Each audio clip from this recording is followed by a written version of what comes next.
The Duke of Landsworth said no for the fourth time that morning, and the agent on the other side of the desk closed his portfolio with the careful patience of a man who had run out of names. The list of England's available daughters was finite. The Duke's reasons were not. 3 London seasons of refusals had become a story the city told itself at every supper table, and, outside the study door, unaware of any of it, a woman with a leather measuring case was being shown in by a footman who did not yet realize she was blind. "Your Grace, the tailoring party from Bond Street has arrived for the fitting." Henry Brandwell did not look up from the letter he had not been writing. "Send them to the dressing room. I will be along." Outside, a wheel turned on the wet stones of the square. "Yes, Your Grace." The footman withdrew. The agent rose, hesitated at the threshold, and risked one last sentence. "Lady Visalia called this morning, sir. She left her card. She asked me to tell you that the investiture is in 11 days. The candle on the table guttered once and recovered. "I am aware of when the investiture is." "Yes, Your Grace." The door closed. The Duke set his pen down and pressed the heel of his hand against the side of his jaw, the right side, where the scar ran from the corner of his mouth up to the bone beneath his ear in a thin, pale seam. He had stopped noticing it years ago, except when he was being measured, or being looked at by women who had been sent to look at him, or when the high, stiff collar of a court coat pressed against the place where the skin had healed thicker than the rest. All 3 of those things were about to happen, in that order, in his own house, today. He rose. He told himself the fitting would take 20 minutes. He told himself he had refused 3 brides already this week and could survive a tailor. He had no idea what was waiting in the dressing room. She was standing very still beside the long mirror, which was the first thing he noticed, because most people moved when he entered. The footman had announced him from the hallway. She had heard the announcement and chosen not to turn. She was facing the window instead.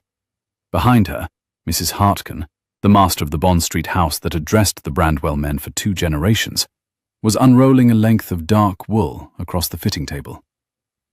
"Your Grace," Mrs. Hartcombe said, straightening. "Thank you for the appointment. The ceremonial coat for the naval investiture requires a great deal of close work. I have brought my best hand to do the measuring. Miss Bramwell." The woman at the window turned at the sound of her name. She was not what he had expected. She was young, 25, 6, and slight, but she stood with the composed straightness of someone who had been taught to compensate for not being able to glance around for orientation. Her hair was dark, pinned cleanly, no ornament. Her gown was a soft grey blue, severely cut, the only striking element a deep amber ribbon at the high collar that caught the afternoon light. Her face was finely made, with the broad cheekbones and the long jaw of a woman who would be called handsome before she was called pretty. Her eyes did not find him. They went, with the practiced gentleness of someone who has done this introduction 1,000 times, to a point just to the left of where his shoulder ought to be. "Your Grace," she said. Her voice was low, exact, and entirely without deference. "I am Caroline Bramwell. I will be doing the close measurements. Mrs. Hartcombe will manage the pinning." He registered her blindness in the same instant he registered that she was waiting for him to register it. He said nothing for 1 heartbeat too long. Then he said, "Miss Bramwell." "Would it serve, Your Grace?" Somewhere along the corridor, a door was closed by an unseen hand. The directness of the question, the calm offering of a refusal, the absence of pleading, caught him entirely. He had been preparing, since the agent's visit, to be rude to several people today. He had not been preparing to be respected by one. "It will serve." "Thank you." She turned her head slightly toward Mrs. Hartcombe. "The coat first, or the trousers?" The fire shifted. A small log dropped a half-inch in the grate. "The coat, Caroline. We have 11 days. "Then I will need His Grace at the platform, shoulders square, arms loose at his sides. I will begin with the shoulder line and work down. I count aloud sometimes. Your Grace may find it distracting." If so, please tell me, and I will stop. The clock on the mantel struck the half, and then went quiet. He stepped onto the low platform without speaking. Mrs. Hartcombe drew a half-canvassed garment from the dressing rail and brought it to him. He shrugged into it. She pulled the back closed with 2 practiced pinches and stepped away. Then he was alone with Caroline Bramwell. She came forward. She did not put her hand out for an obstacle. She had measured the distance from window to platform on the way in by the sound of his footstep and the shift of his voice. She stopped a foot in front of him, lifted both hands, and said, "I will touch the seam at your shoulder first. May I?" "You may." A coal cracked. The shadow of the fire screen moved once across the wall. Her fingers found the seam. They were warm, dry, and absolutely steady. She traced the line of the shoulder out to the point of his arm, then back to the base of his neck, then down across the collarbone. She did not speak. He realized, 3 seconds in, that he was holding his breath. "This shoulder is a 1/4 inch higher than the other," she said. "You compensate when you stand. We will cut the coat to your body, not to the symmetry. It will lie quieter that way." Most tailors fight my shoulder.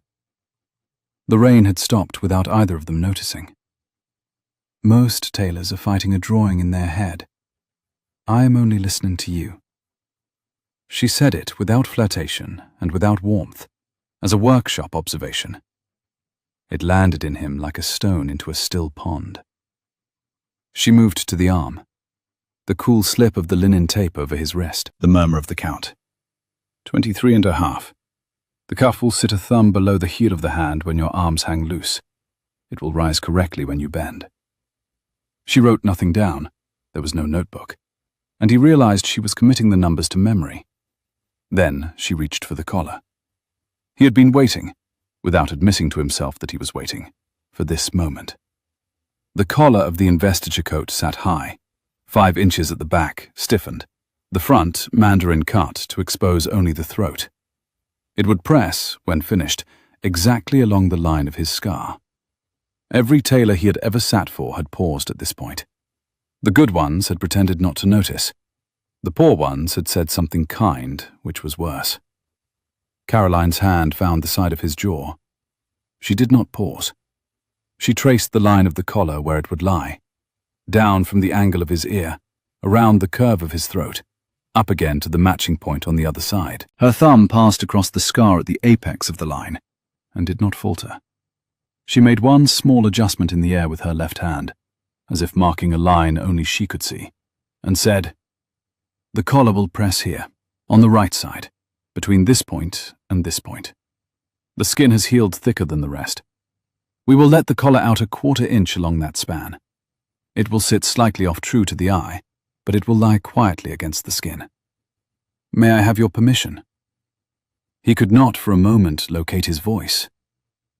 "Yes," he said. "Thank you, Your Grace." She continued. She measured the length of his back from the 7th cervical to the small of his back. She measured the seat. She had Mrs. Hartcombe set in the pins for the side seams, and at each one, Caroline ran her fingertips down the line a second time to feel that the placement was true. She worked for 40 minutes.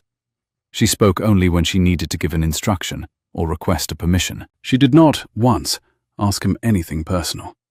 She did not once say the word scar. A bell sounded faintly from the church, 2 streets distant. When she stepped back, she said, "I have what I need for today.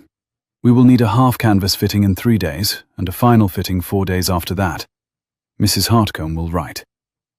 She inclined her head, picked up the slim leather case at her feet, found her way to Mrs. Hartcombe by the sound of the rustling wool, and laid her free hand at the older woman's elbow. "Your Grace," Mrs. Hartcombe said briskly, "we will see ourselves out. Thank you for your patience with the work." He inclined his head. He did not trust his voice. He stood on the platform after they had gone, the half-canvassed coat still hanging loosely from his shoulders, and stared into the long mirror at the man in it. His own scar was visible in the reflection, the way it had been visible since the morning 4 years ago, when he had been thrown from the bay stallion he had been breaking for his brother's regiment. The bay had struck him on the right side of the jaw with a hoof, and the surgeon who had stitched it had done his best, but the seam was the seam. He had looked at it every morning for 4 years. He had refused 12 brides in the years since because, each time, the candidate's eyes had gone to it first, and her mouth, with great civility, had pretended she did not see it. The pretense was worse than the looking. Caroline Bramwell had not looked. Caroline Bramwell could not look. Caroline Bramwell had put her hand on the scar and adjusted his collar for it, and in 40 minutes had done what no one had managed in 4 years, which was to treat the thing on his face as a fact instead of a misfortune. He took the coat off. He hung it himself, which the dresser would later complain about. He went down to the study. He sat at the desk and pulled forward the unanswered correspondence. 3 letters from mothers of eligible daughters, 1 from his aunt, 1 from the master of the king's household, reminding him of the necessity of an announcement before the investiture. He looked at the letters for a long time. He did not reply to any of them. He rang for the butler. "Find me the card Lady Visalia left this morning. I will call on her tomorrow. And, Pearson, when Mrs. Hartcombe sends word about the next fitting, you will confirm that Miss Bramwell is the apprentice attending. If any other hand is sent, the appointment is to be declined." Pearson, who had served 3 dukes and was unflappable on principle, did not allow his eyebrow to rise. "Yes, Your Grace." The light at the window had thinned by another half-shade. The Duke turned back to the window. Outside, the late October light was failing across the square, and the lamplighters had begun their slow circuit. He pressed his thumb, absent-mindedly, to the side of his jaw, and felt the ridge of the seam beneath the skin. It was still there. Nothing had changed. Everything had changed. The Hartcombe house stood on the corner of Bond Street and a narrow lane whose name nobody used, and the workroom at the back smelled of beeswax candles, fresh wool, and the particular ironed paper scent of patterns laid out for cutting. Caroline took off her bonnet at the door, set her measuring case on the hook beside it, and counted 3 paces to the long work table. Hetty was already there. She had been waiting, Caroline could tell by the held breath, and the suspiciously casual way the shears were being shuffled. "Well," Hetty said. "Well, what?"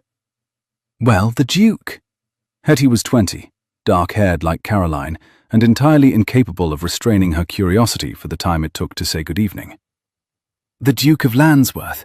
Mrs. Hartcombe said you went. You went to his house. You measured a duke. What was he like?" He could hear the slow creak of the house settling around them. She murmured his name. He murmured hers. Quiet, polite, stood still. He has one shoulder a 1/4 inch higher than the other. He does not bring himself to speak unless he means to. "That is not what I want to know, and you know it." She heard her own pulse for a moment, and then heard it stop, being the only sound in the room. Caroline laid her palms flat on the work table, found the chalk by feel, and slid it back to its proper notch on the rail. "There is nothing more to know. He stood for a fitting. I measured him. We will return in 3 days. The papers say he refused the Winton Marsh girl twice last month. They say he has refused everyone. They say." The smell of the beeswax candles deepened as the wick spurned lower. "Hetty, people say a great deal about men they have not met. None of it travelled into the dressing room with me." Mrs. Hartcombe came through from the front, smelling of cold air and street dust, and put her gloves down on the table with a small thud that meant she was satisfied. "He kept her on, Caroline. He sent word through Pearson before we had cleared the square. You are to do every subsequent fitting. No one else." A draught moved the curtain at the south window an inch and then released it. "Did he say why?" "Dukes do not say why." "This one might." Mrs. Hartcombe paused. The pause was small enough that an ordinary listener would have missed it. Caroline had spent 4 years listening for the pauses people made when they were deciding whether to say a thing. Mrs. Hartcombe. He kept you on, Caroline. That is what matters. The investiture coat is the largest commission of the year, and the second largest of my career. Whatever about him you have decided not to be curious about, I would be obliged if you would continue to not be curious about it in his presence until the coat is delivered. Mrs. Hartcombe drew the workroom curtain closed against the night. After that, you may pursue your indifference at your leisure. The kettle in the next room ceased its slow whisper. I have no curiosity in either direction.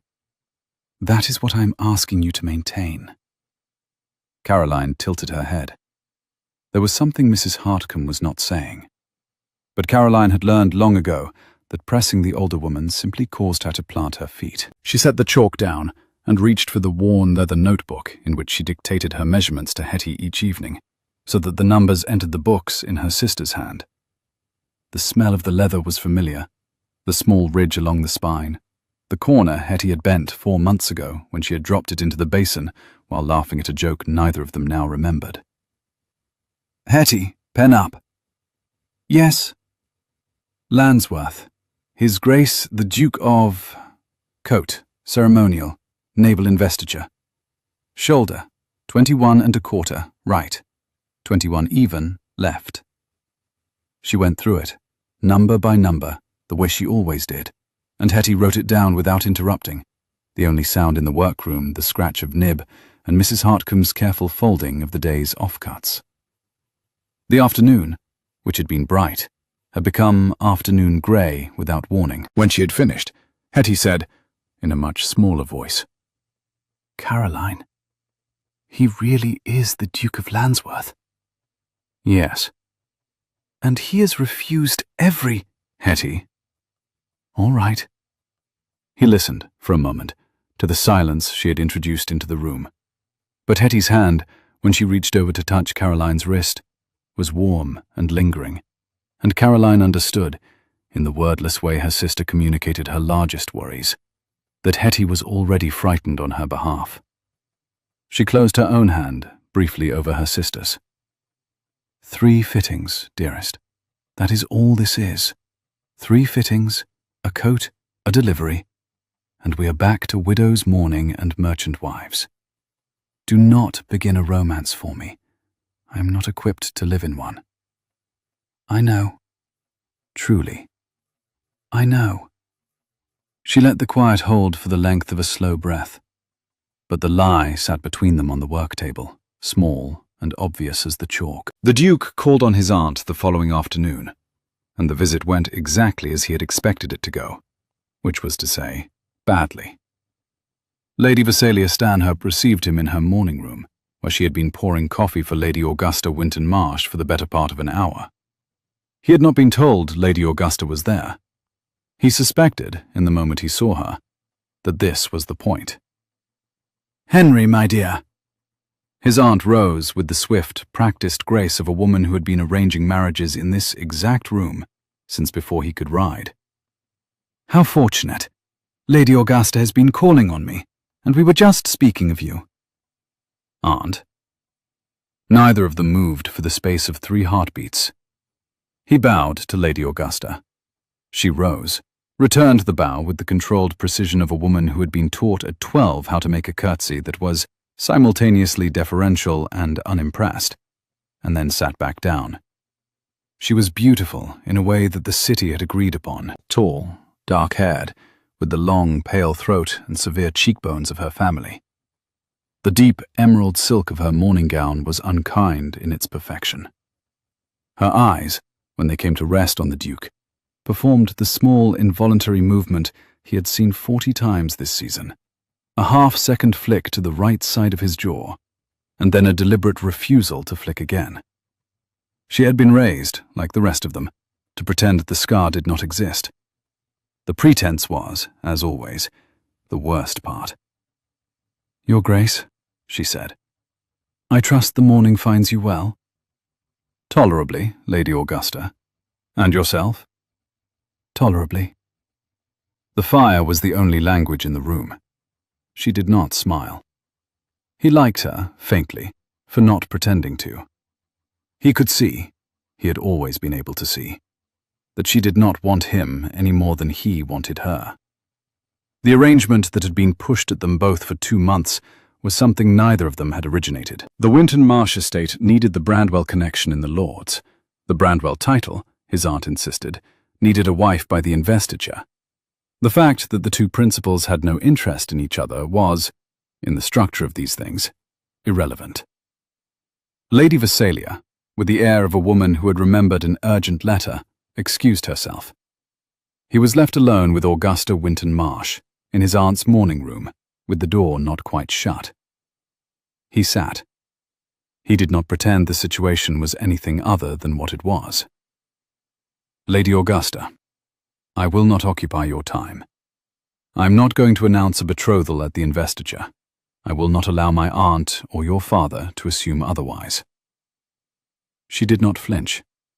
She set her coffee down with the same care she had set down the bow.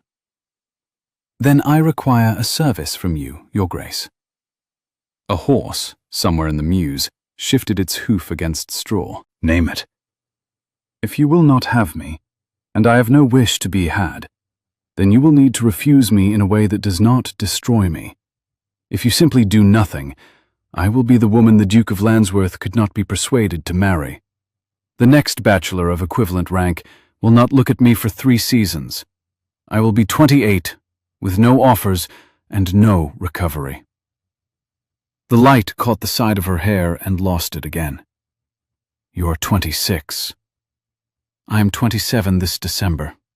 28 is 6 months after that. She turned her face 1/8 of an inch toward the warmth. He inclined his head, accepting the correction. What do you require? A public choice that is unmistakably about you, and not about me. Her voice was even. You must marry someone, anyone, before the investiture. Or you must remove yourself from London for 2 seasons. Or you must take some action that makes it clear to the world that you have refused everyone, not me specifically. I do not care what the action is. I care only that the action exists. He let his shoulders drop a fraction, which she heard without seeing. He thought about it for a moment.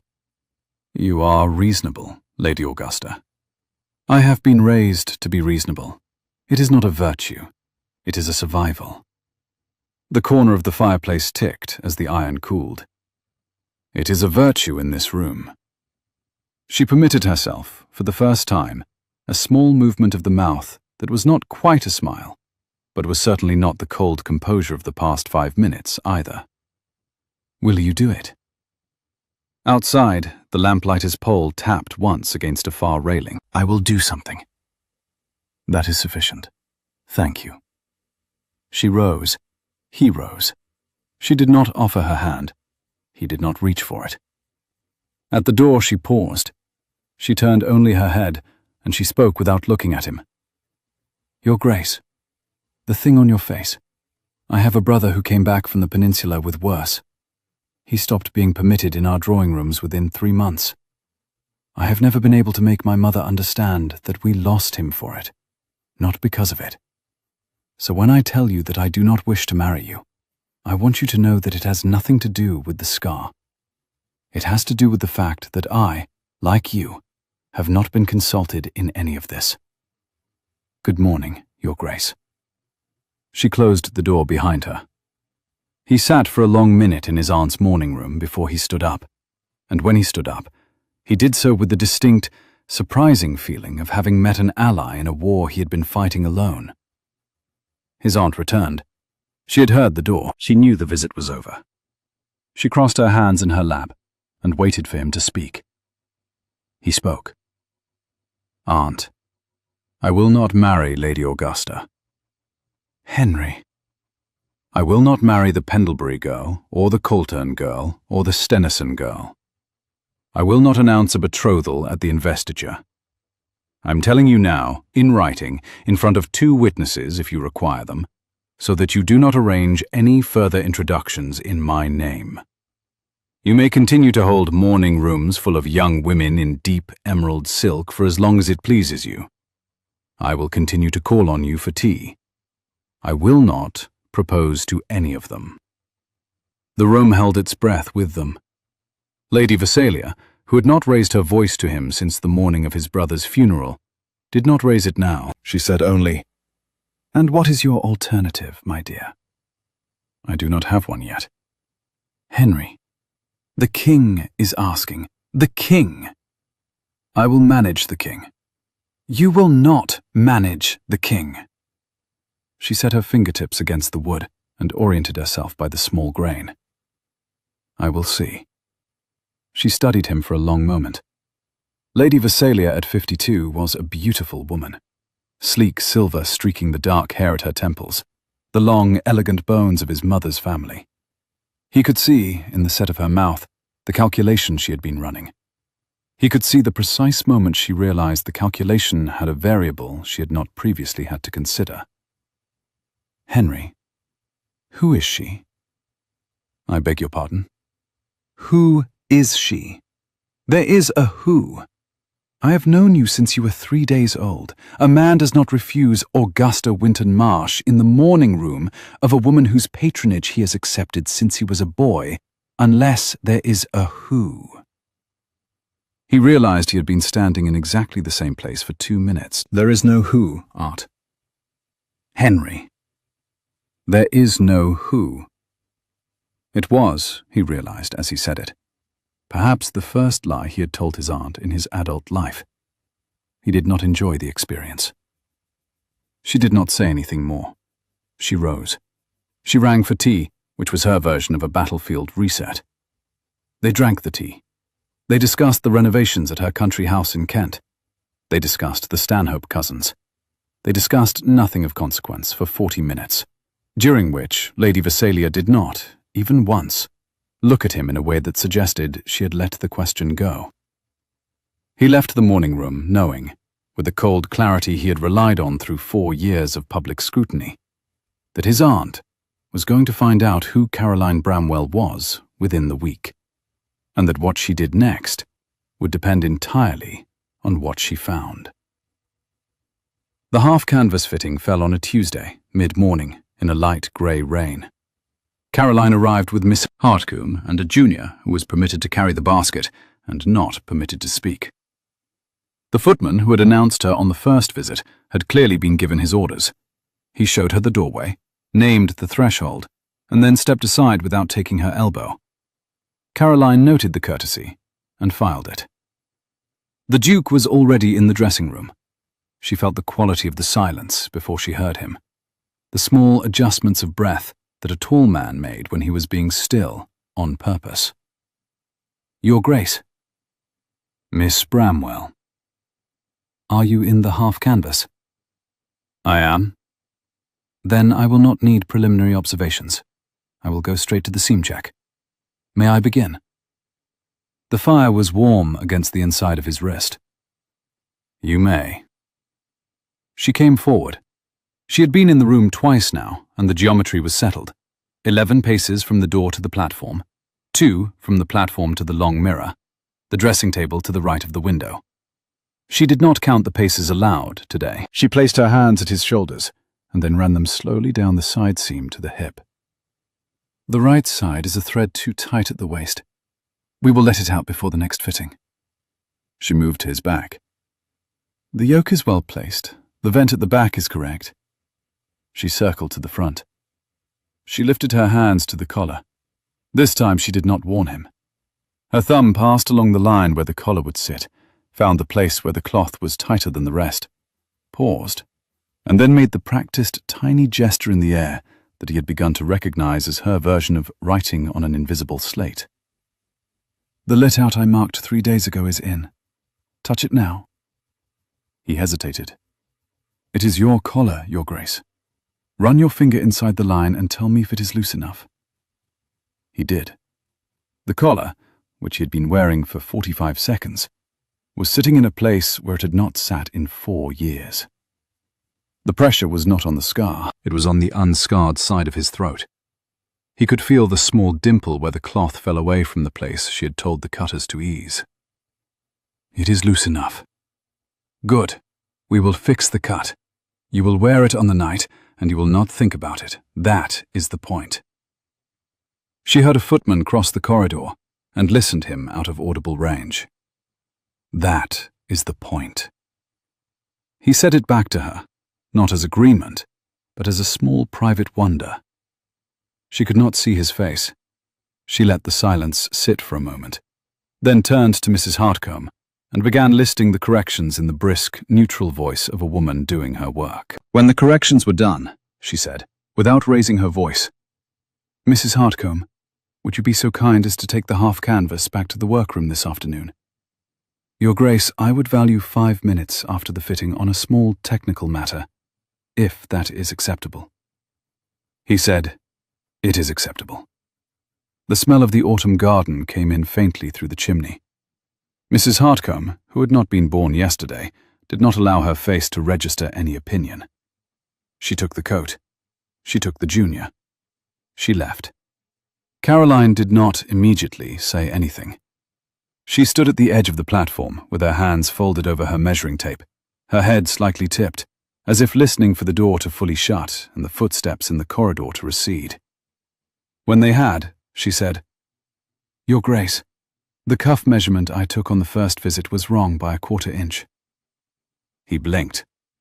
"I beg your pardon?"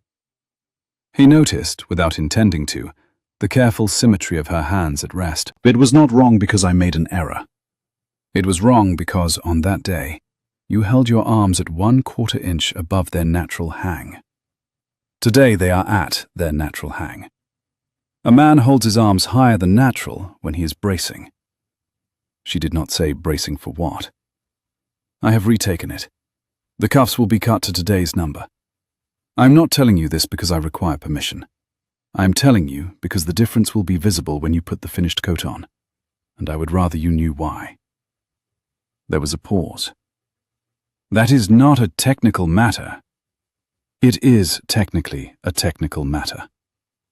"Miss Bramwell." "Your Grace." He did not know what to say. He took 2 breaths. He stepped down from the platform, slowly so that she would hear the descent and place him, and stood 3 feet from her, on the level floor of his own dressing room, with the mid-morning rain hissing softly against the window glass. Caroline. He had not meant to use her given name. He heard himself use it, and did not retract it. She tilted her head a fraction. "Yes, Your Grace." "How long have you been measuring men who lie about how things feel?" A clock somewhere in the house struck 3/4 and let the room have it. "All my life, Your Grace.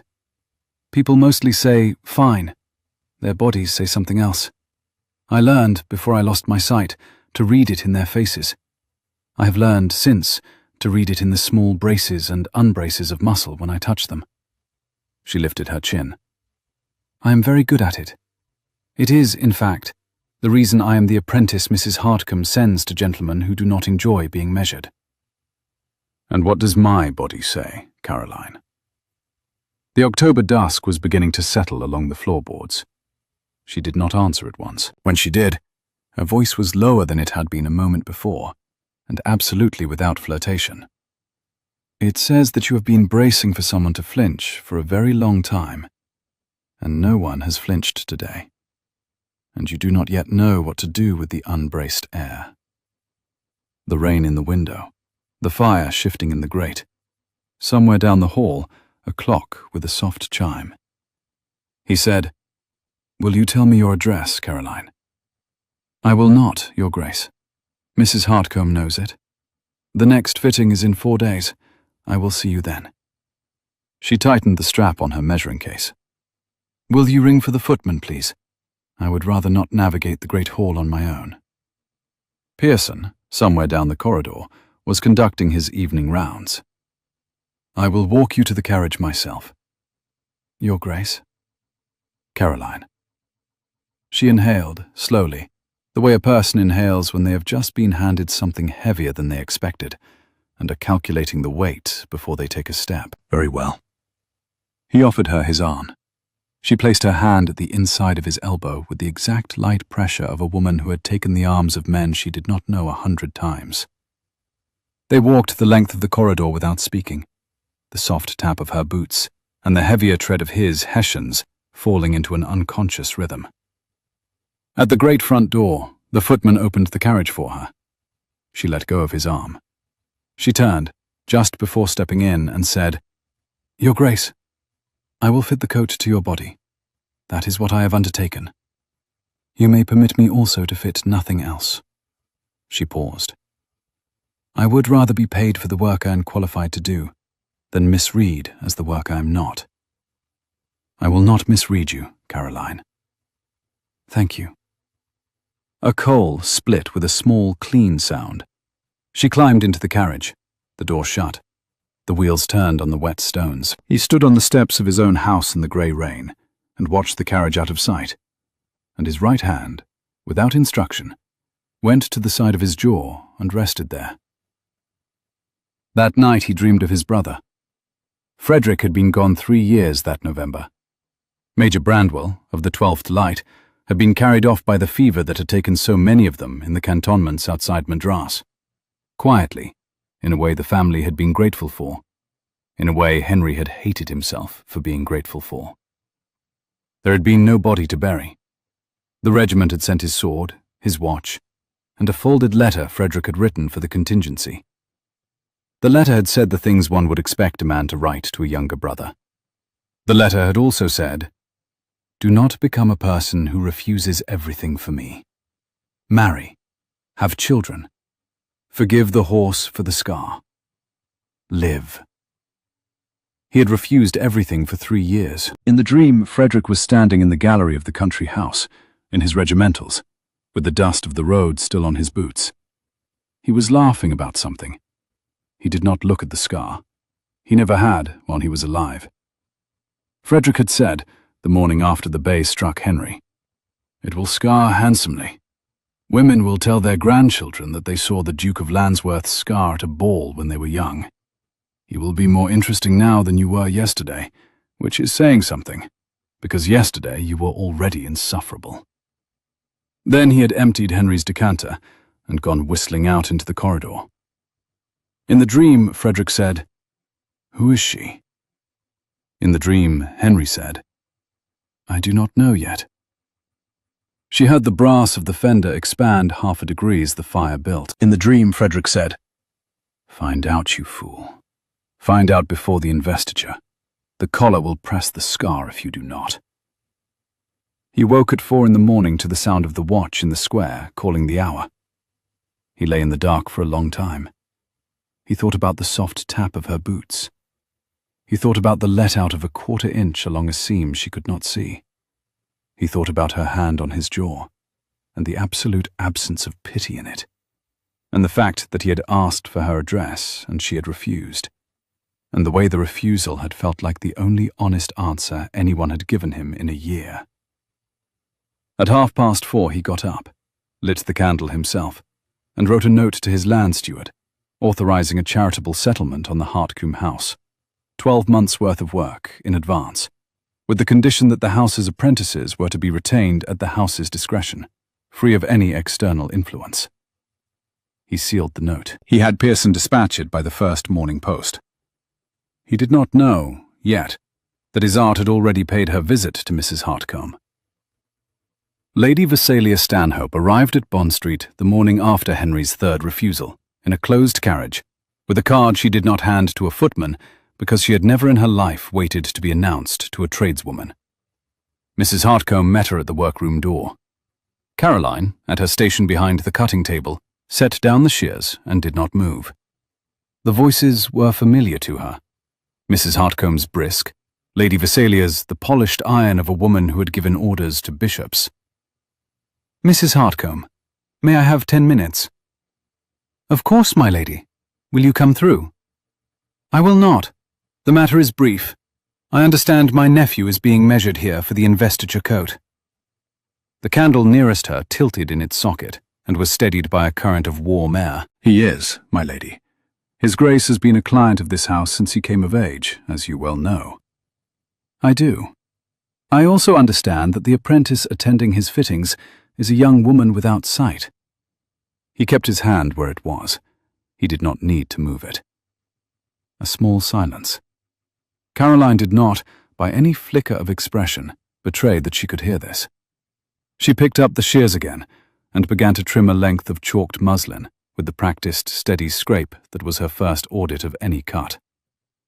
"Miss Bramwell is one of my best hands, my lady. His Grace has specifically requested her on each visit." "That is the matter, Mrs. Hartcombe.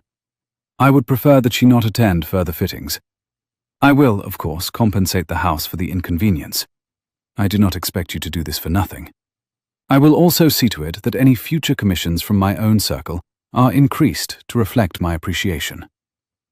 The room remembered every word they had not yet said. "My lady, with respect, the Hartcombe house has dressed your family for 40 years. We have done it because we are good at it. I do not select my apprentices for the comfort of my clients' aunts. I select them for the work. Miss Bramwell has done the work." "I am not questioning the work. You are questioning the worker." "Mrs. Hartcombe." "My lady." She turned the cup in her fingers without lifting it. A longer silence. Caroline kept her hands steady on the muslin. She did not breathe loudly. She had learned, over 4 years, that a person sitting quietly in a workroom while 2 others discussed her was a person in possession of a great deal of information, and that the discipline of withholding her own contribution to that discussion was the same discipline that allowed her to walk through a strange room without breaking china. Lady Visalia, when she spoke again, had softened her voice in a way that was not, Caroline understood, an admission of defeat. It was a tactical refit. "Mrs. Hartcombe, I am not a cruel woman. I have a great deal of regard for the position you have built here. I am asking, with the utmost respect for your judgment, that on this one occasion, for reasons I will not insult you by elaborating, you find an alternative arrangement. Surely a more senior hand could attend His Grace for the remaining 2 fittings." "His Grace would dismiss us if I sent another hand." He inclined his head, which she did not see and did not need to. "His Grace will be persuaded otherwise." "His Grace, my lady, has made his preference unmistakable. I am not going to challenge a duke in his own house in defense of an arrangement his own aunt does not approve of. With respect, I am also not going to remove my best worker from a commission because she has performed it well. If you wish to take the matter up with His Grace directly, you must do so." The slow, long shadow of the chimney crept across the rug. "I see. I am sorry, my lady. You are not, Mrs. Hartcombe, but I take your meaning." She heard the wind change direction in the street outside. The carriage door, presumably, was closing. Caroline could hear the soft creak of a glove being drawn on with displeasure. The shop bell. Then footsteps did not retreat. The footsteps turned. The footsteps came back into the front of the shop, paused at the doorway of the workroom, and Lady Visalia Stanhope said very pleasantly, "Miss Bramwell." Caroline set the shears down. She turned her face toward the doorway. "My lady, I will not ask you to step out into the front. May I speak with you here for a moment?" A pigeon landed on the windowsill and did not stay. "You may, my lady." Lady Visalia came forward. Caroline could smell the perfume, something dry and bitter, vetiver and old roses, expensive. She heard the rustle of a heavy silk gown, taking up more space than it needed. She kept her hands at the edge of the cutting table, fingertips lightly against the wood, oriented. "You have measured my nephew twice." "I have, my lady. I have another fitting in 4 days." He listened to her breathing settle. "You will not have another fitting. I will see to that. I am not here to dismiss you, Miss Bramwell. That is Mrs. Hartcombe's authority. I am here to give you the courtesy of knowing what I intend, so that you may make your own arrangements." "Thank you, my lady. May I ask what your objection is?" The fire ate another half-inch of the log and made no comment. A faint inhalation. You may not. Then may I ask you a question of my own, my lady, since we are being courteous? She allowed her hand to rest, palm down, on the wood of the table. You may try. Have I behaved with impropriety toward His Grace at any point in this house or his? He let the question stand in the room for as long as it required. You have not. Then I will ask Mrs. Hartcombe to send me, in 4 days, to His Grace's fitting. I am his appointed measuring hand. I have a half-canvas garment that must be true on the night of the investiture. If you wish to remove me from the commission, you must petition Mrs. Hartcombe, who has already given you her answer, or His Grace, who I suspect will give you a sharper one. I will not remove myself. Somewhere upstairs, a maid moved across a floorboard that needed silencing. The silence in the workroom was the silence of a struck bell. Lady Visalia said, "You are a clever young woman." I am a working young woman, my lady. The two have occasionally been confused, in my experience, by people who have not had to do either. The light had gone amber at the edges of the window. Miss Bramwell. Forgive me, my lady. I have not had occasion to learn the tone of address proper to women who come into workrooms to ask me to disappear. I have used the tone I do have. She heard the very faint hiss of the lamp burning. A longer silence. Then, to Caroline's enormous surprise, Lady Visalia laughed once.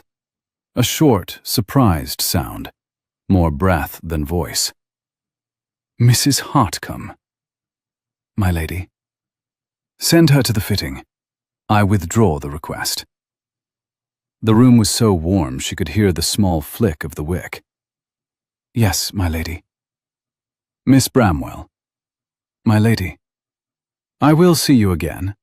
I do not yet know in what circumstances. Good morning. He did not, for a moment, trust his own breath. The carriage door, the wheels, the soft, brittle quiet of a workroom in which 2 women had been left to absorb a visit. Mrs. Hartcombe came through the doorway.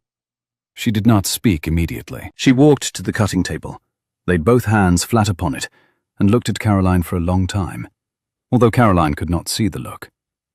Well, Mrs. Hartcombe said at last. Well, you have made an enemy and possibly an ally in the same 5 minutes. I do not envy you the next 10 days.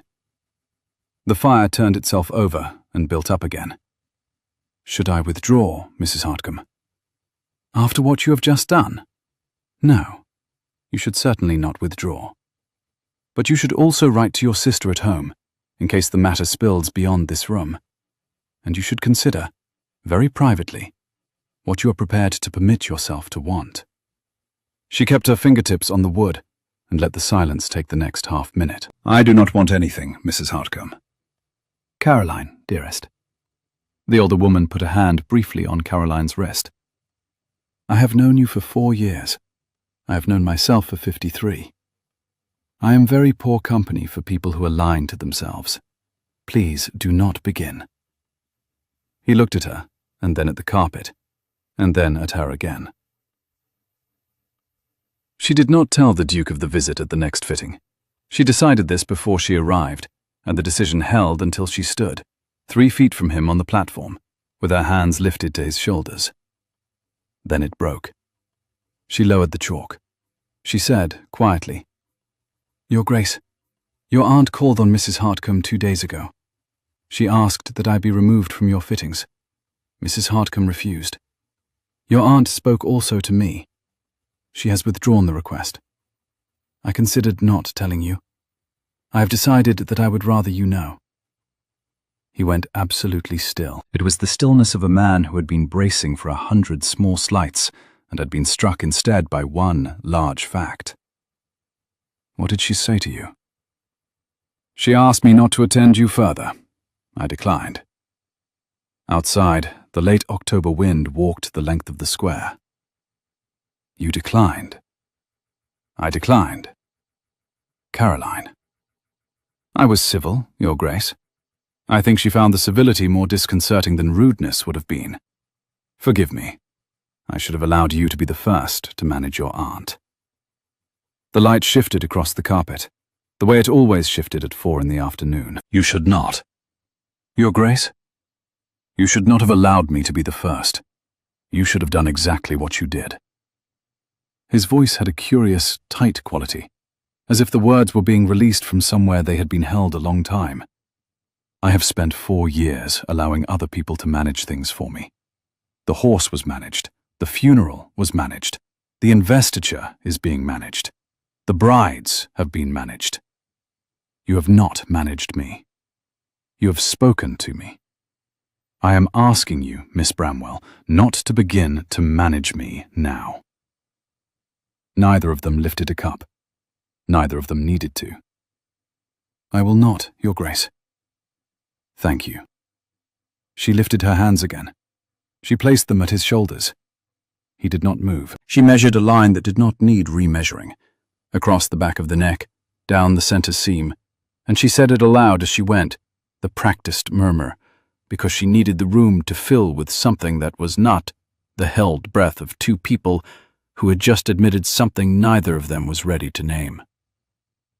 When the measuring was done, when the seams were good, when Mrs. Hartcombe had taken the half canvas and left, Caroline did not step down from the work she had been brought there to do. She stood at the edge of the platform. She said, Your Grace. Caroline, what do you want? It was, she would think afterwards, the most reckless question she had asked in 4 years. She had asked it in the voice she used to ask measurements, neutral, technical, as if the answer were a number that could be written down. She felt his breath alter beside her. He said, I want to know what you are doing in 3 weeks' time, when the coat has been delivered and the investiture is over. I will be at Bond Street. I will be measuring a half-mourning gown for a baroness whose husband was lost last spring. She heard him swallow, which he did not know she could hear. I want to know what you are doing in 4 months, in a year. Your Grace. A length of coal in the scuttle shifted and was still. Caroline, I'm not asking you to want anything yet. I am asking you to tell me whether the question can be asked at all. A long silence. She said, It can be asked, Your Grace. He let out a breath that he had, she realized, been holding for a very long time. Longer, perhaps, than 3 weeks. Perhaps 4 years. Thank you. That is all I needed today. The Duke had not been in the long gallery at Landsworth House for 14 months. He had been avoiding it, he told himself, because the paintings there were not very good. A steady decline of family portraits painted by progressively less talented men over the course of 150 years, in which the most recent likeness was of his brother in the regimentals of the 12th Light, painted from a miniature the year before Frederick had gone to India. The portrait was not good. Frederick had had to sit twice, and had complained both times. The hair was too neat, the eyes were too still. The painter had made him look like a man on the verge of a sermon, when Frederick had been a man on the verge of a joke. Henry had taken down the older paintings the year after the funeral, and rehung them in the smaller gallery in the country house. But he had left the portrait of Frederick where it was, because he could not look at it, and he could not move it, and to do either felt like an indignity. He found himself in the long gallery the afternoon after the 3rd fitting. He stood in front of the bad portrait of his brother for a long time. He had told Caroline, without intending to, about a brother who isn't here anymore. He had not, in 14 months, used that sentence aloud. The footman who walked the gallery to dust the frames once a week did not require it. The aunts did not require it. The people who had loved Frederick best had already done their grieving, in private, and did not require Henry to perform the thing on their behalf. Caroline had asked, what did he sound like? He turned the question over in his mind for the 3rd time in 3 days. No one had asked it. They had asked what Frederick had said in his last letter. They had asked what his rank had been. They had asked, in the early weeks, how Henry was bearing it. They had not asked what his brother had sounded like. Frederick had sounded like he was about to laugh. even when he was being grave. Frederick had sounded like the room he was in was already warmer than it had been before he walked in. Frederick had spoken with a slight catch in the back of the throat. Not a stammer, just a small, thoughtful gather, as if every sentence required a deliberation. Henry could hear it now, in the long gallery, more clearly than he had heard it in 2 years. He could hear Frederick saying, "Live, you fool, live," in the casual, fond tone with which Frederick had said almost everything that mattered. He stood there until the light had fallen and the gallery was nearly dark. He sent a note that evening to Mrs. Hartcombe. It was a short note. It asked whether Miss Bramwell would be available, in the afternoon of the day after next, to attend his house not for a fitting, but to inspect the cloth being delivered for a second commission, a domestic dressing gown for the Duke's personal use. The note was scrupulously correct in tone. The reason it gave was scrupulously correct in content. The reason it did not give was that he wanted, for the space of an hour, to be in a room with a woman who would speak to him about his brother without needing him to perform a grief. Mrs. Hartcombe wrote back the next morning. Miss Bramwell would attend. The hour was confirmed. He stood at his window when the carriage arrived, and he watched the footman hand her out into the late October sun, and he felt, for the first time since the day the bay had thrown him, that an ordinary afternoon was about to be the most important hour of his year. She came into the small sitting room, not the great dressing room, not the morning room, a smaller chamber on the south face of the house that he used for private correspondence, and that no woman outside his immediate family had been admitted to in 4 years. He had moved a fitting screen out of the corner. He had placed a low chair near the fire. He had asked Pearson to set out tea, and to remain in the house but not in the room. None of this was usual. Caroline registered the unusualness within 4 seconds of crossing the threshold. He could see it in the small tilt of her head, the cataloguing flicker of her hands as she counted the absence of fitting equipment, the soft inhalation that took in the smell of beeswax candles and a banked fire, and tea, instead of the dressing room's wool and starch. "Your Grace."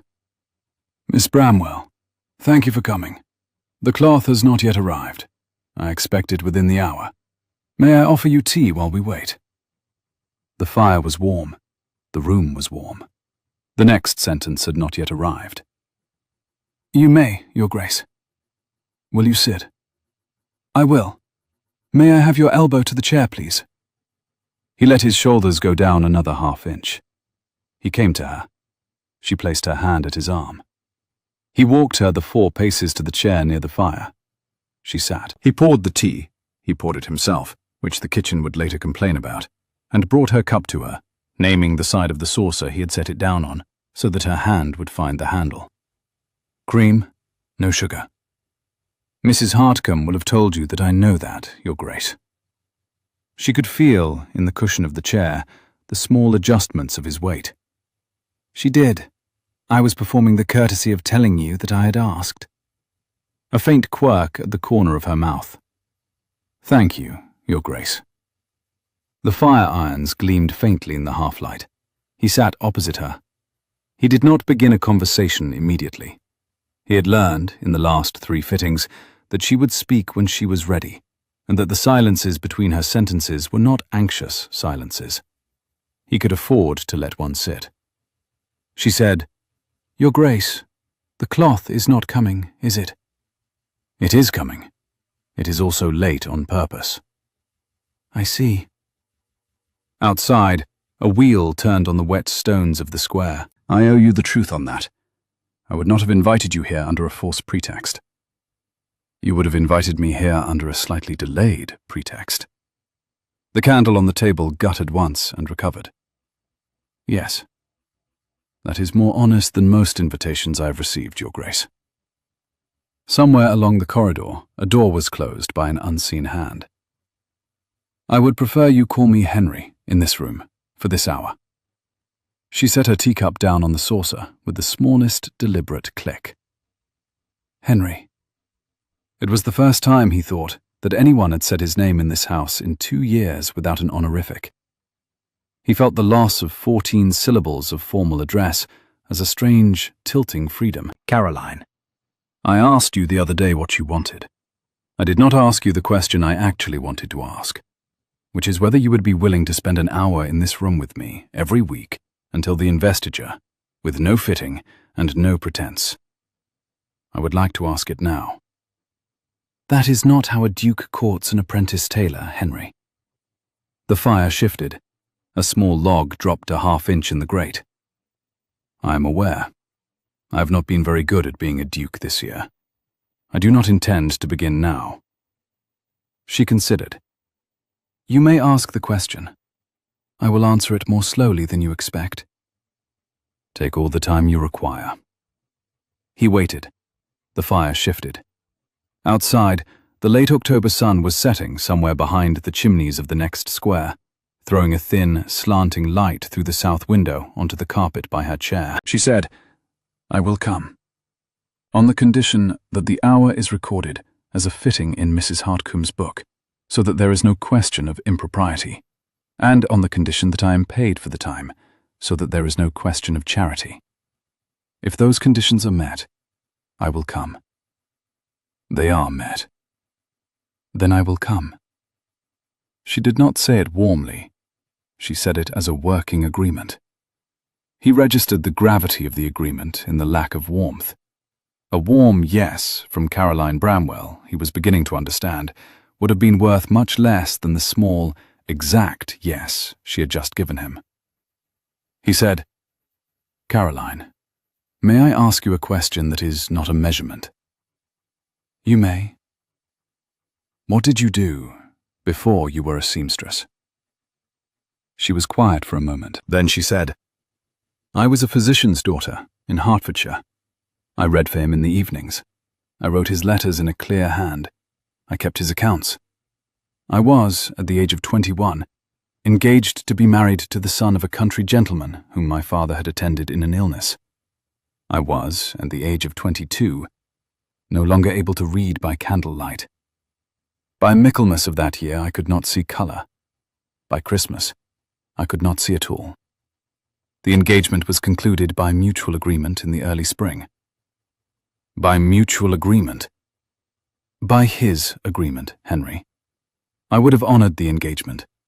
He found, when the moment came to honour it, that he could not. He said, I will quote him exactly because the sentence has been useful to me. He said he could not bear the idea of a wife who would never see her own children. He was very gentle about it. He was, I think, even sorry. But he was relieved. The fire shifted again. He said, What was his name? You will not call upon him, Henry. I am asking what his name was. Edmund Powell. He has since married a girl whose father owned the next estate but one. I am told they have 2 daughters. I am told he is a good father. He is not. Henry. I'm sorry. I'm sorry. Go on. There is not much more. My father was lost 18 months after my engagement was concluded.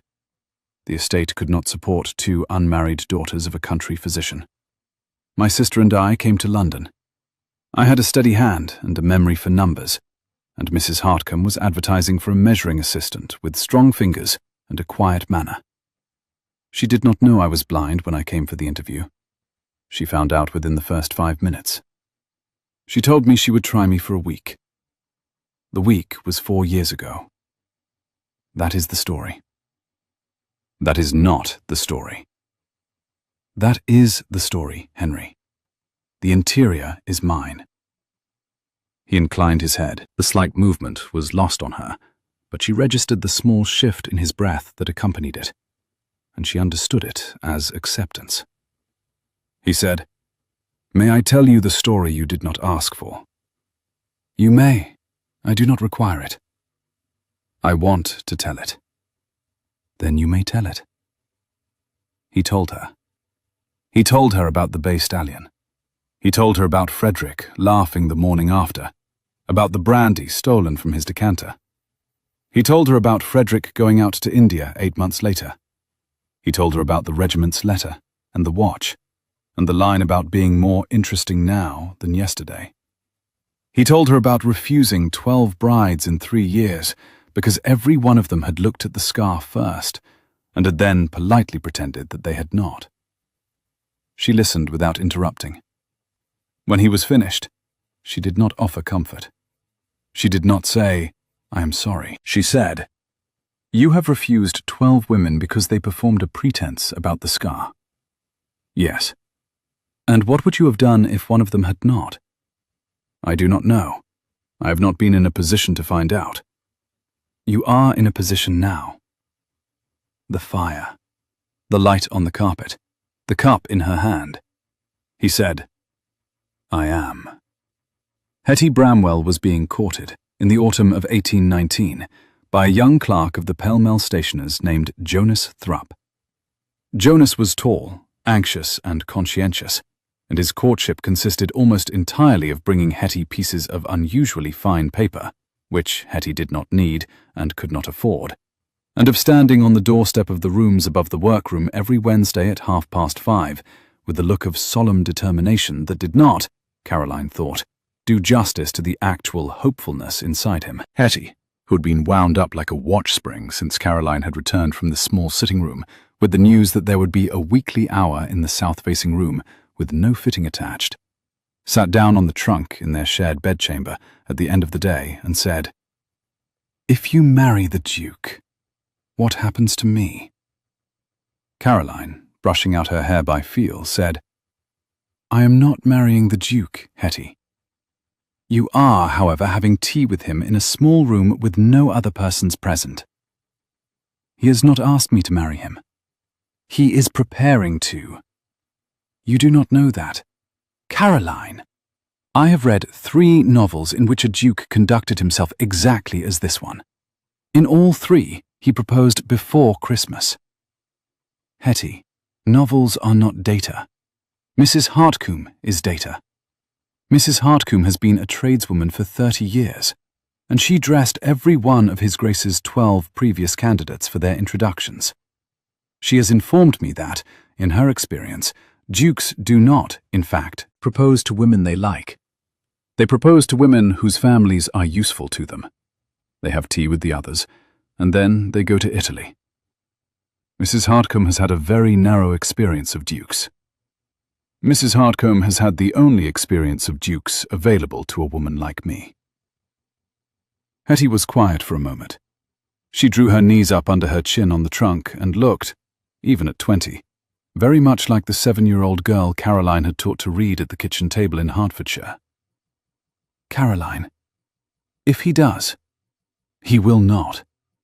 If he does." Caroline set down the brush. She turned her face toward her sister, found her sister's knees by the tiny rustle of the cotton nightgown, and put her hand on the nearest one. "Then I will refuse him." "What?" "Hetty, the world does not allow what you are imagining. A duke who married a blind apprentice tailor would spend the next 20 years protecting her from women whose acquaintance is the only currency he has. He would lose the friendships of his class. He would lose the patronage he commands. The first child would be the next contest. There would be discreet inquiries about whether I had any cousin or aunt who had also lost sight, and the household would arrange itself around the question. I have spent 4 years arranging myself around a smaller version of the same question. I do not wish to arrange a duke." "Then why are you going on Wednesday?" "Because he asked me a question no one has asked me in 4 years. And I am not yet ready to leave the room in which he is permitted to ask it." "Caroline, I am being honest with you, dearest. I will go for as long as the question is being asked. When the question changes, when it becomes a proposal of marriage or a proposal of anything else, I will go home." "He will not let you go home." "He will. He is a courteous man. He will be heard. He will be courteous about that, too. And then we will both find that the rest of our lives are very long, and we will both eventually be grateful that we did not make a worse decision in October."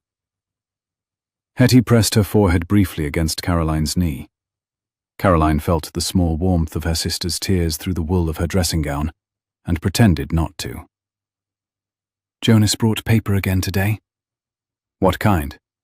Cream wove, with a watermark of the Thames bridges. He is courting you in stationery, dearest. It is the most expensive form of love a clerk's salary can support.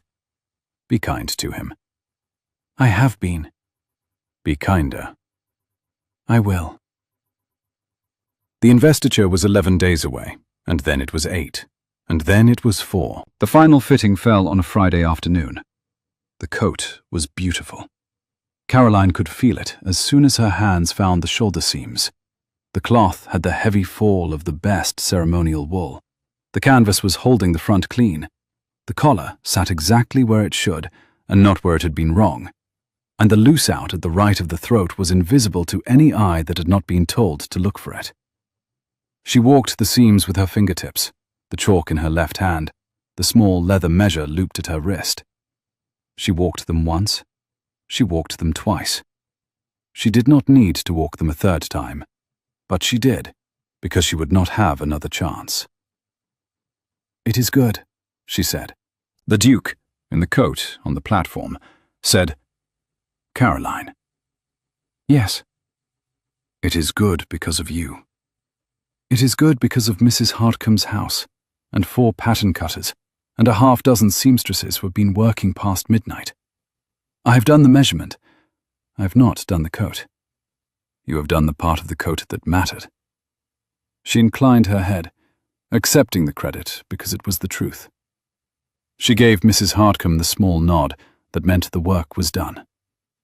The senior pattern cutter came forward to take the coat. The Duke shrugged it off himself, with the ease of a man who had been doing it since he was old enough to dress for dinner, and handed it across. The pattern cutter took the coat. Mrs. Hardcome took the junior.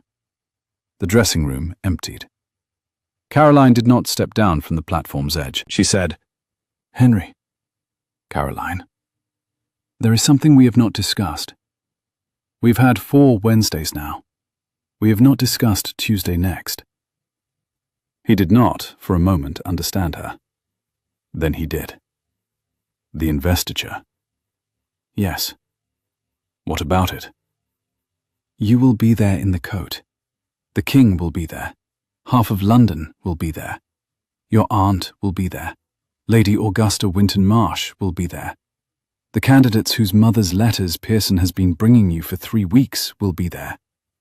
And the announcement that the master of the King's household has been waiting for will not be there. I would like to know what you intend. You would like to know what I intend regarding the announcement? I would like to know what you intend regarding the announcement, yes. I would also like to know what you intend regarding the 4 months and the year you asked me about in this room. He came down off the platform. He came to the edge of it, at the same height as her face. He did not touch her. He did not raise his voice. He said, I intend to refuse to announce an engagement at the investiture. I have told my aunt this. I have told Lady Augusta this. Lady Augusta and I have arrived at a private understanding. I will not embarrass her, and she will not embarrass me. The King will be displeased. The King will recover.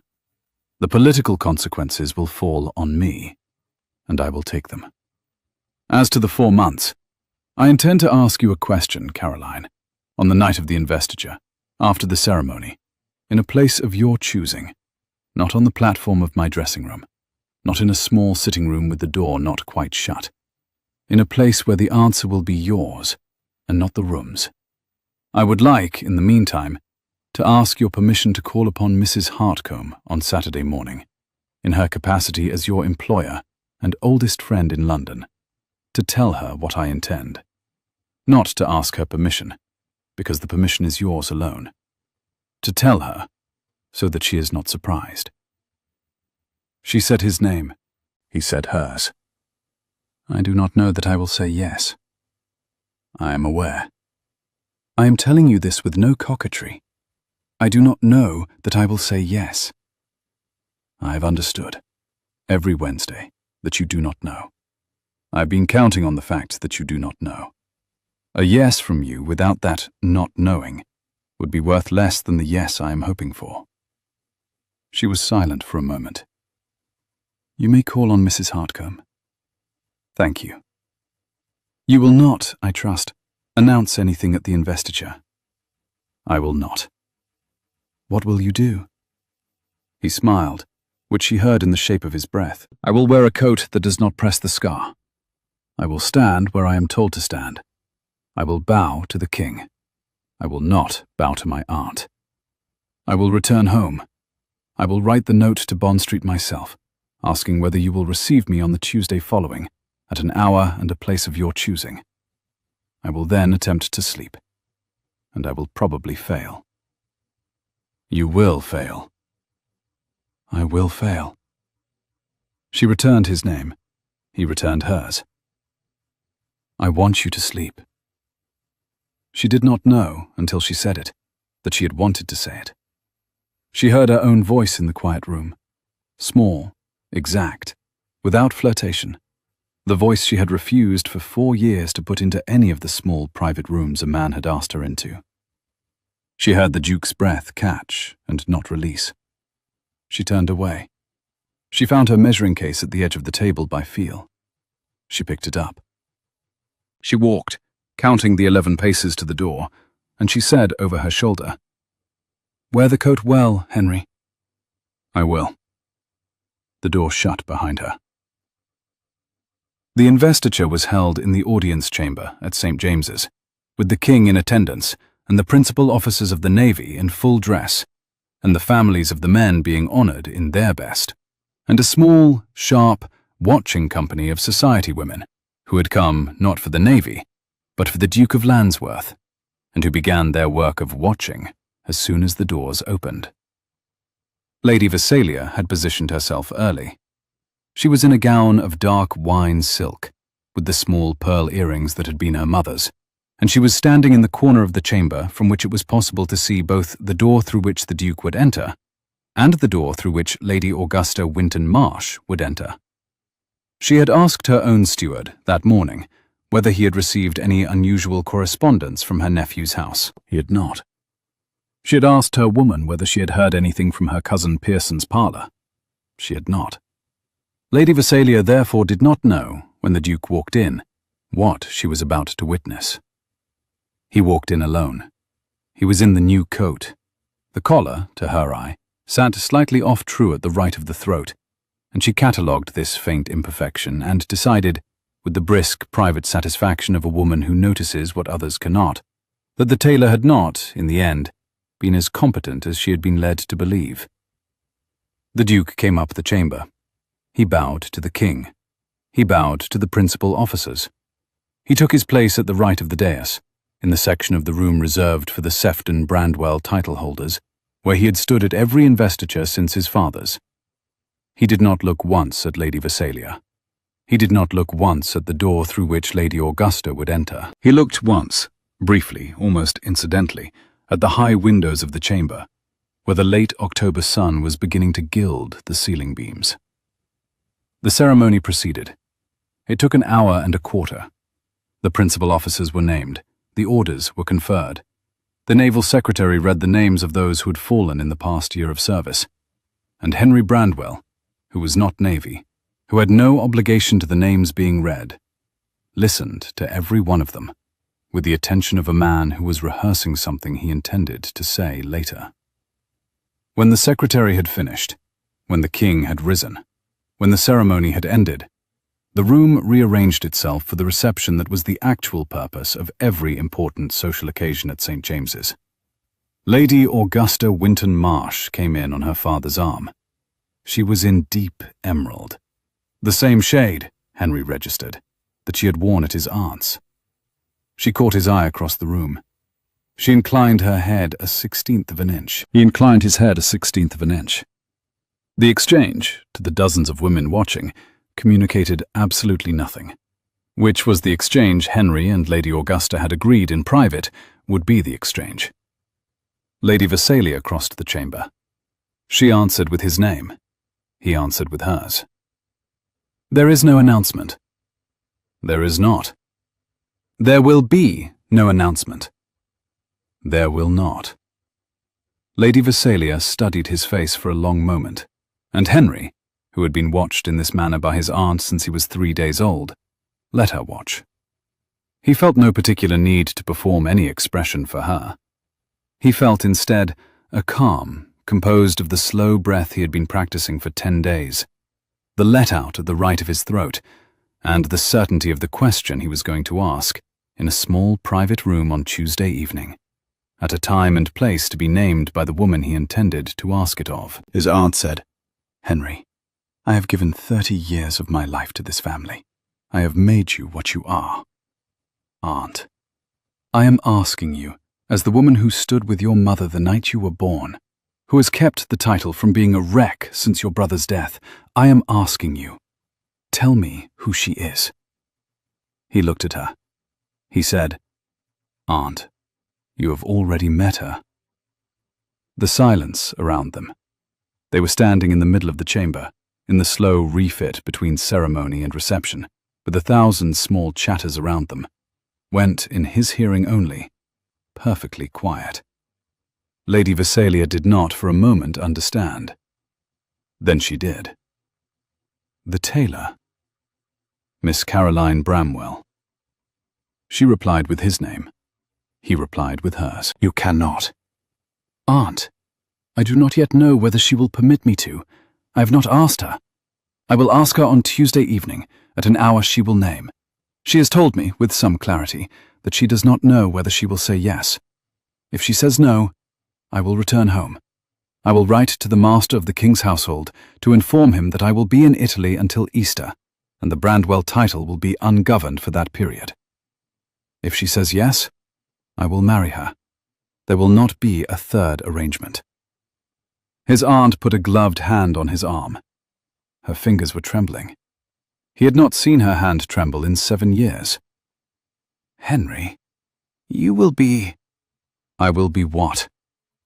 "You will be ruined." "Aunt, I have been ruined by being the man who has refused every bride in England. The ruin has been quiet, because the world has not been able to decide what to do with me. The ruin will be loud now. I am content with the change. The quiet ruin was the heavier of the two." She did not let go of his arm. "Henry, will you bring her to Stanhope House for tea?" "What?" "Will you bring her before you ask the question? I am not, Henry, I am not asking to give my approval. I have no approval to give. I am asking, as a favor, to be in the same room with her for 1 hour before you change the world. I am asking because I cannot, otherwise, prepare myself for what I will have to do for you in the next year, and what I will have to do for her." He looked at his aunt for a long time. He said, "I will ask her, Aunt. I cannot promise. She has been ill-used by this family already in your name. I cannot ask her to come to your house unless she has decided to come." "I understand. I will write you tomorrow." She echoed back his name. He echoed back hers. "Yes. Thank you." He bowed. He turned. He crossed the chamber, past the watching women, past the principal officers, past Lady Augusta Winton Marsh, who, as he passed, allowed herself a small, dry, congratulatory inclination of the head that no one in the room but Henry understood, and out through the great doors into the late October dusk. Caroline was in the workroom when the note arrived. It was Saturday morning. The light through the high north windows was thin and clear, the way the light always was in Bond Street after a rain. Mrs. Hardcombe brought the note in herself, in the cupped manner she reserved for letters that were going to require a reply she did not envy. "From the Duke." "I know." "You know because of the wax?" "I know because of the footfall in the front room. I have heard it 3 times in October. He has come himself." "Caroline?" "Read it to me." Mrs. Hardcombe broke the seal. She sat down on the stool opposite Caroline at the cutting table. She read the note. It was short. "He says, his aunt has asked, as a favor, that you take tea at Stanhope House before he asks you the question he intends to ask on Tuesday. He says she is not asking for approval because she has no approval to give. He says she is asking to be in the same room with you for an hour before he changes the world." He says he is sorry to put this question to you. He says if you wish not to go, he will not press. He says he will ask the question on Tuesday regardless. He has signed it, Henry. Caroline took a slow breath. She placed both hands flat on the cutting table. The wood was cold beneath her palms. Mrs. Hartcombe. Yes. What is your counsel? Go. You do not advise that I refuse. I do not. I do not, because Lady Visalia is going to be in your life every Christmas for the next 40 years if you marry him. I would rather you met her at her own table, on her own ground, with her best china, with her made-to-fit civility, on a day she has prepared for. The next time you meet her will be at a dinner. There will be 20 other people. She will be performing for them. You will be performing for them. Nothing of any use will be exchanged. Go now. What will I wear? You will wear the soft blue with the amber ribbon. Hetty has freshened the ribbon. You knew this was coming. I am 53 years old, Caroline. I knew this was coming the morning after the first fitting. Mrs. Hartcombe. Yes. I do not yet know what I am going to say to him on Tuesday. Caroline, you will know on Tuesday. You will not know before, because the question is not yet in the room. When the question is in the room, you will know. Until then, please do me the kindness of having tea with the aunt. Caroline laughed once. It was the first laugh in the workroom in a fortnight. Yes, Mrs. Hartcombe. Stanhope House was on the south side of the square, 3 doors from the Brandwell house, and Caroline arrived in a hired carriage on the Monday afternoon, with Hetty in the seat opposite her, and the soft blue gown over a fresh chemise, and the amber ribbon at her throat. Hetty was to wait in the carriage, on Mrs. Hartcomb's strict instruction, because no good ever came of 2 sisters being seen together at a great house when only one of them was being received. The footman handed her down. Lady Visalia's butler, a man named Cruz, with the dry, warm voice of a Suffolk villager, said, Miss Bramwell, her ladyship is in the small drawing-room. Will you take my arm to the stairs? Yes, thank you, Cruz. He took her up. He did not over-direct. He named the turn in the stair. He named the doorway. He stood aside. Miss Bramwell, my lady. Cruz, thank you. Close the door, please. The door closed. Caroline stood at the threshold. She heard the small inhalation Lady Visalia took, the rustle of silk, the soft set of a cup back on a saucer. Miss Bramwell, my lady, will you come in? The chair on the left of the hearth is empty. I have placed a small table at your right elbow. The tea is poured. The sugar is on the table. Thank you, my lady. Caroline crossed the room. She counted 7 paces. She found the chair by the soft contact of her shin against the leg. She sat. She found the cup. She lifted it without rattling. Lady Visalia said, I owe you an apology. My lady. For the visit to Bond Street. It was not. I will not embarrass us both by claiming it was anything other than what it was. I came to your place of work in order to remove you from my nephew's life. I did so without speaking to him first. I did so without speaking to you first. I assumed the matter could be settled below his notice and below yours. I was wrong on both counts. I am sorry. Caroline did not, for a moment, reply. She said, My lady, thank you for the apology. I accept it. I should also tell you that I am not certain I will accept what your nephew intends to ask me tomorrow. I am here at his request, but I am not here in the character of his betrothed. I know that. Then we know the same things, my lady. We do. There was a small silence. Caroline took a sip of the tea and was strong, with a slight bitterness from being held a moment too long in the pot. A tea poured by a woman who had not, herself, been able to set the leaves at the exact ease. Lady Visalia said, May I ask you a question? You may. Why do you not flinch? Caroline tilted her head. The question landed with the same uncoded directness it had landed with on the day of Lady Vesalia's first visit to Bond Street, and Caroline understood, in the second she heard it, that Lady Vesalia had been holding it for a week and had wanted to ask it properly. My lady, I do not flinch because I cannot afford to. A blind woman in a hearing world spends a great deal of her day being startled by sound, by touch, by the sudden proximity of a person she did not hear approach. If I flinched at every alarm, I would do nothing else. I trained myself, very deliberately, in my second year of blindness, not to flinch at small things. The result is that I do not flinch at large things either. It is a discipline. It is not a kindness. It is also a kindness. It is, also, yes. My nephew has the scar. He does. I do not look at it.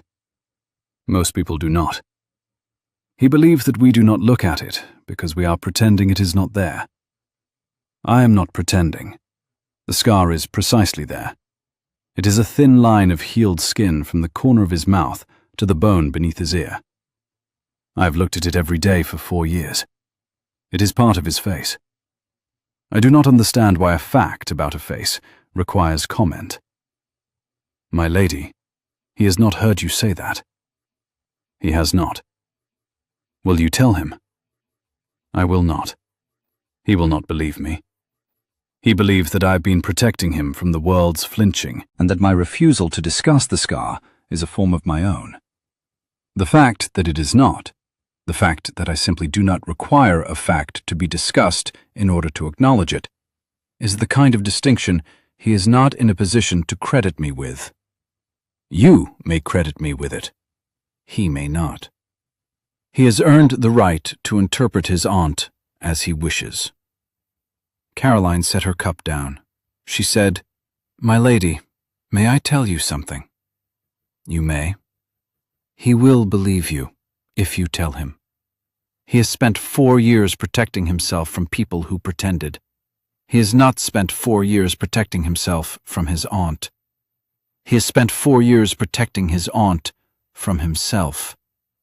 The sentence you have just said to me is, I think, the sentence he most needs to hear before he asks me anything tomorrow.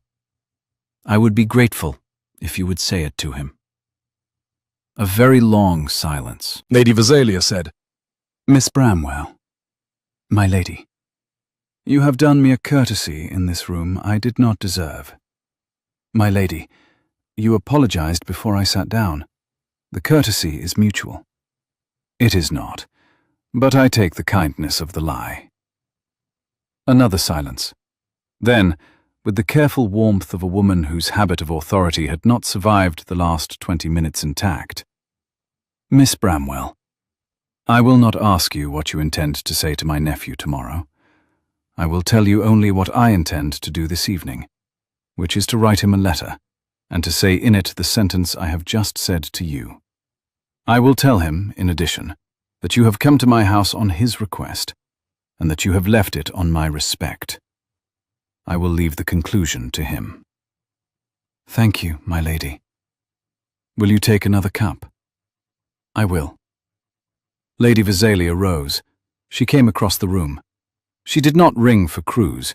She poured the second cup herself, and she set it down on the small table at Caroline's right elbow, with the careful precision of a woman who had been measured, in the last hour, by a more exacting instrument than she had previously consented to. "The cup is at your elbow, Miss Bramwell." "Thank you, my lady." Tuesday came. The Duke arrived at the address Caroline had named, not Bond Street, not Stanhope House, not Landsworth House, but the small parlour of the rooms above the workroom that Caroline and Hetty shared. Caroline had chosen it deliberately. She had told him in a note, in Mrs. Hartcomb's hand, dictated by Caroline at the cutting table, "I will receive you in my own rooms, with my sister in the next chamber. It is the only room in London in which I am the host. If you intend to ask me a question that will alter my life, you may do so where my life is." He came on foot. He did not bring the carriage. He climbed the narrow stair, knocked at the door at the top, and was admitted by Hetty, who was, for the only time in her 20 years on earth, entirely silent. The parlour was small. It contained a fire, 2 chairs at the hearth, a low table, a vase of late chrysanthemums Hetty had bought from a Covent Garden barrow that morning, and Caroline, in the soft blue gown with the amber ribbon, in the chair on the left of the fire. She rose when he came in. She turned her face toward him. He said, "Caroline." "Henry?" "May I sit?" "You may. The chair on the right." He sat. Hetty closed the parlour door behind her and withdrew to the bedchamber. The latch clicked. The fire shifted. He said, "I received my aunt's letter." "Yes." "Caroline, I do not yet know what I am going to do with the fact that she wrote me the sentence she wrote me on the night before today. I will not waste your time addressing it now. I will only say that I have understood, since reading it, that you have already begun to make my house easier to live in, and that you have done so without intending to. Thank you. I did not intend to. I know. That is the part I am thanking you for." She inclined her head. She did not speak. He drew a breath. "Caroline, I am asking, not because the investiture is past, not because the king is displeased, not because my aunt has been refit, because I have spent 4 Wednesdays in a room with you, and because every other room I have been in for the last fortnight has been audibly emptier." He paused. The fire shifted in the grate. He had rehearsed none of this, and the absence of rehearsal sat in him like a strange, clean air. "I would like to ask you to marry me. I would like to ask you to do it in the country church at Landsworth, with my aunt and your sister in attendance, and no one else, on a morning in early December, before the snow." She did not move. Her hands rested in her lap as they had rested at the cutting table for 4 years, the fingertips lightly together, oriented to the world by the small, steady contact. "I would like to ask you to come back to that house with me, and to walk the gallery with me, and to permit me to walk it with you. I would like, in addition, to commission you formally to design the cut of every coat I am required to wear in public for the next 40 years, because the loose-out at the right of my throat has done a thing in 10 days that no other tailor has done in 20 years, which is to permit me to stand in a room without bracing." He drew a slow breath. "I would like to put the question now, and I would like to ask you to take all the time you require to answer it." She did not, for a long moment, reply. She said, "Henry." "Caroline." "I am going to put conditions." "Put them." "The first is that I am not to be displayed. I will not be brought into drawing rooms to demonstrate to the world that the Duke of Landsworth has chosen a blind seamstress. I will go where you go, when you ask me to. I will not be exhibited. If your aunt makes a fuss about a first dinner, the first dinner will be at my pace. If your friends do not understand, you will explain it to them. If they will not be educated, they will not be invited." Granted. "The second is that I will continue to work. Not at Bond Street. Mrs. Hardcombe and I have discussed this. She will be relieved to release me. But at Landsworth. I will set up a workroom in the country house. I will dress your wife, which is to say myself, and your aunt, and the household, and any tenant who comes to the gate. I will dress the village. I will train 2 girls a year. I will do this because I am very good at it, and because I would rather be a duchess with canices than a duchess with idle hands." Granted, with enthusiasm. "The third is the hardest. I will not have a husband who, in 5 years, or in 10, says any version of the sentence Edmund Powell said to me. If you find, at any point, that you cannot bear a wife who will never see her own children, and the question of children is itself one I would like to defer, but I will not pretend it is not the question I am being asked to consider. If you find that, Henry, you will tell me. You will tell me before you tell anyone else. You will not perform a courtesy around it. You will not allow your aunt to manage it. You will tell me. We will then arrange ourselves around the truth.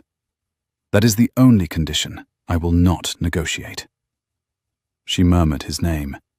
He murmured hers. I will not say that sentence. I am not promising it because I am certain of myself. I am promising it because I am certain of you. The sentence requires me to mean less by the word see than you have meant by it for 4 years. You have, by some considerable margin, seen me more clearly than any of the 12 women who looked at me. I am not in a position to claim the word see as anything other than yours. The fire shifted. She said, Henry. She said his name. He said hers. Yes. Yes, Henry. He did not, for a long moment, move. Then he reached across the small space between the chairs. He took her hand. He did not kiss it. He turned her palm up. He placed his right cheek, the scarred cheek, against the inside of her hand, and he held it there, and he closed his eyes, and he did not say anything at all. She let her thumb travel, very gently, along the line of the scar. She had done it before. She would do it for 40 years. She did it now. After a long time, she said, Henry, the collar will press tomorrow. Tell Pearson to bring the everyday coat to the workroom on Friday. I will see to it. He laughed once into her palm. The laugh was wet and entirely unembarrassed. Yes, Caroline, I will tell him. They were married, as she had asked, at the country church at Landsworth on a morning in early December, before the snow. Lady Visalia stood at the front of the small congregation in a gown of dove grey, holding Hetty's hand, because Hetty had been so frightened of crying in the wrong key that Lady Visalia had taken her hand at the lich gate and had not let go. Mrs. Hartcombe, in the new burgundy travelling silk that had been her wedding present to herself, stood at the back and noted that the cut of the Duke's morning coat was the cleanest she had seen on any man's shoulder in 20 years, and decided, with the brisk satisfaction of a woman whose best apprentice had become a duchess and yet had agreed to keep a workroom in the country, that she was about to have the most interesting decade of her professional life. Jonas Thrupp, who had proposed to Hetty on the steps of the workroom 3 weeks before the wedding, in writing, on cream-wove paper with a watermark of the Thames bridges, sat in the third pew with his hands folded over his hat, and looked at Hetty with the expression of a man who could not quite believe his own luck. Hetty did not, throughout the service, take her eyes off her sister. The vicar read the service. Caroline made her responses in the clear, exact voice she had used for 4 years to dictate measurements. Henry made his responses in the slow, careful voice of a man who had not, in his life, expected to be making them at all. The Duke placed the ring on Caroline's finger. Caroline placed the ring on the Duke's finger. The vicar named them husband and wife. The small bell at the back of the church rang once. The wedding breakfast was at the house. Lady Visalia made the toast. Mrs. Hartcombe made the second toast, which was longer and contained 2 jokes about the let-out of a 1/4 inch at the right of a duke's collar that only 3 people in the room understood, all of whom laughed.